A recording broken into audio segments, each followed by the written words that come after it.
YouTube, it's Brian Phillips. We're here with the Gavin 6C and the Dynam FW 190, which is in a 1.3 meter configuration. This is going to be a second thoughts for us. We're running on a 50C Smart Pack. CG worked out really good on that back point with a 2200 4S. 50C this time. We'll see how that does. Elevator, rudder, ailerons. Retracts on this plane have been the bane of my existence. So we are going to do a little back taxiing. I have had to modify the wheels to try to make them smaller. If you buy this plane, plan on some effort to get the retracts to work. If you want to take about 5 steps back. Thank you. Perfect. There are no flaps by default. Don't plan on doing grass ops with this plane. I might be able to turn it around. Nope. Okay, not a surprise. I'm gonna go do it by hand. So this plane will get up in the air in short order, so we'll just show you that right now. Okay, throttle cuts off again. Stay on your elevator so you don't nose over. That was a little shorter order than I meant. Whoops, I switched modes, folks, sorry. There's the gear. As you can see, only one gear went up.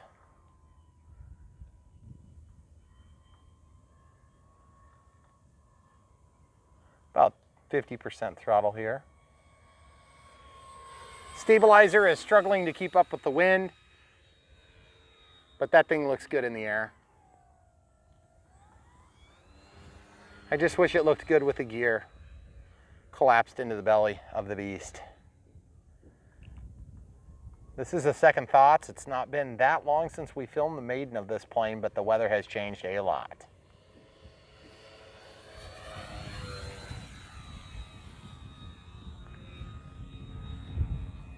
There's your anti-crash beacon on the bottom. Sorry, son. It sure looks pretty, and it is really devastatingly frustrating that this plane is just so close to being a complete hit. Mm-hmm.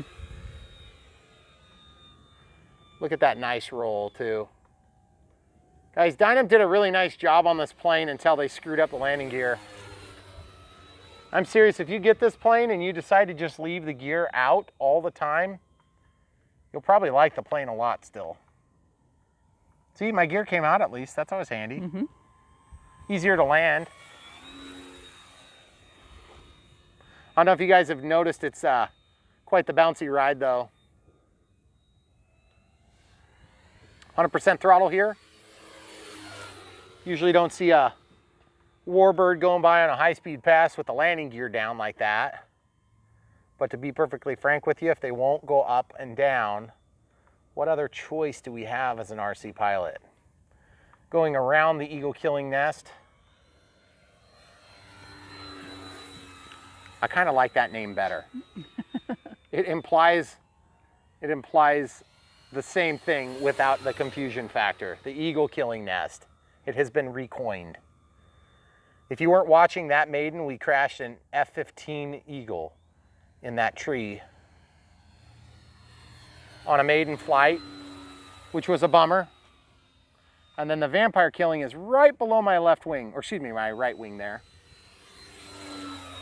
I guess below my right and left wings. Mm-hmm.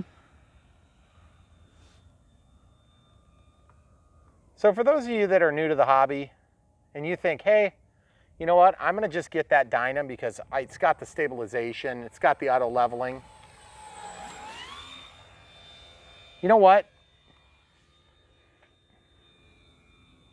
Better learn now than later, right? Just try not to crash into your head. Yeah. This plane is really, it does good in the air. If you could just get over that the retracts don't work, essentially. And I'm not saying they don't cycle, they do cycle. They're just, the overall mechanical design is weak. Hey, the prop hasn't come off yet. Oh, why did you say that? Well, you know why it's making that noise? Why? Because it's, because when I landed without the mains down, I had one main down, you remember? Yep. it scraped up a couple of the blades. Oh. Yeah.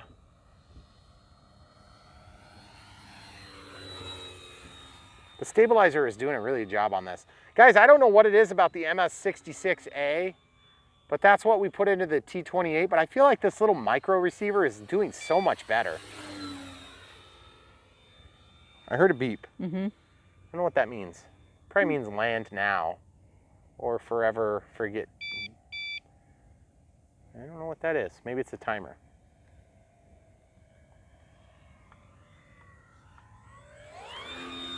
We still have some power. Feels like it's sagging a little bit. So we'll go ahead and try to land it. We're gonna go under the power lines.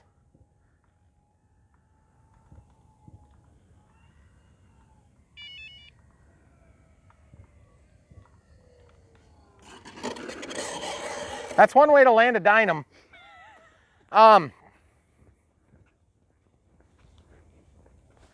That's how the blade came to be out of balance, or the propeller. Right. Because two blades drag, it ends up kind of unevenly distributing the weight. Okay. I don't care if it's dead, we're gonna take it around. What a beautiful sight. Okay, you wanna go back to your corner there? Perfect, thank you. It's right there, not way back, just on the corner.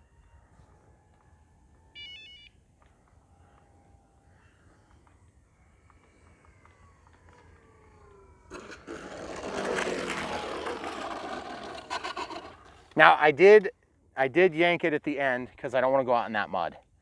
That being said, the landing gear are weak enough that even if you really get it up on its mains, it kind of teeters a lot. It's really hard to keep it going straight.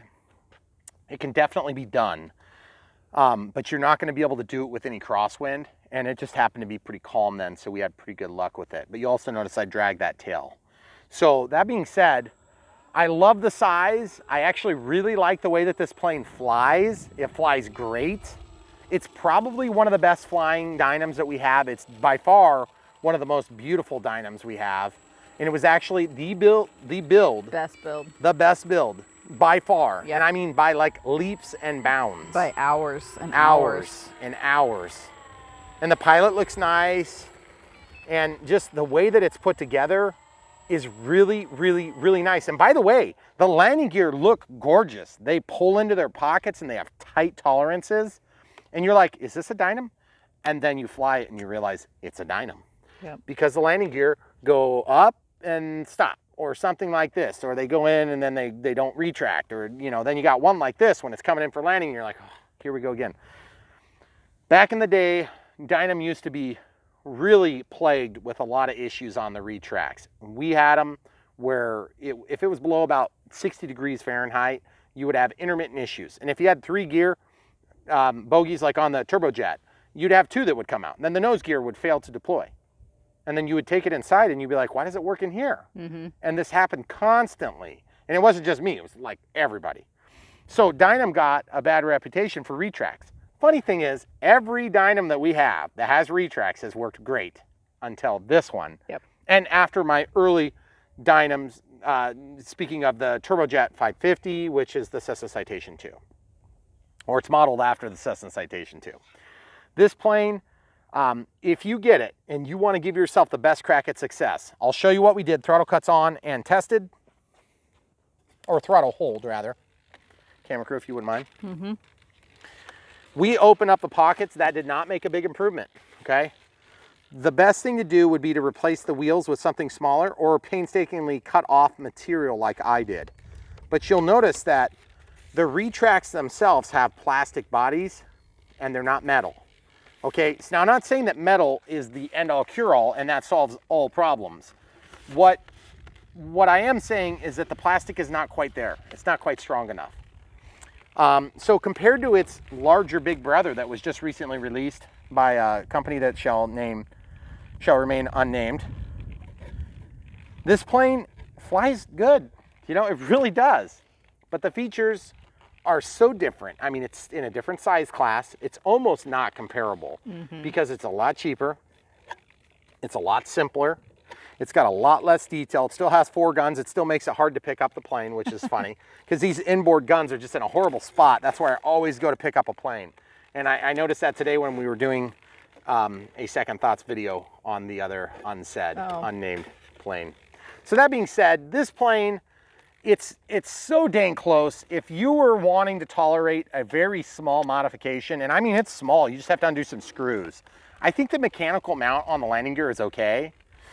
But what you'll have to do is you'll have to get some heavier duty metal gear retracts, take them out, leave the bogies. I think the bogies might be okay.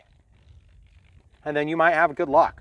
But I would highly encourage you to, if you do that, do it before you cut up the bottom of the wing, because really look how much I uglied that up. I mean, I really uglied that up. Yeah. But you probably didn't even know any better while I was flying. No. But can you argue with sort of working compared to not? I mean, see, even on the ground, I can hardly get it to work. Yep. See? And I'm talking about there's lots of different areas where it likes to hit. It's got very tight tolerances. And Dynam just doesn't do well with super tight tolerances, in my experience. See, neither of them went. That's kind of hard to do in the air. It is harder. Like, hey, camera crew, can you reach up there and pull my left retract down? So that being said, guys, nothing's really changed on my thoughts on this plane.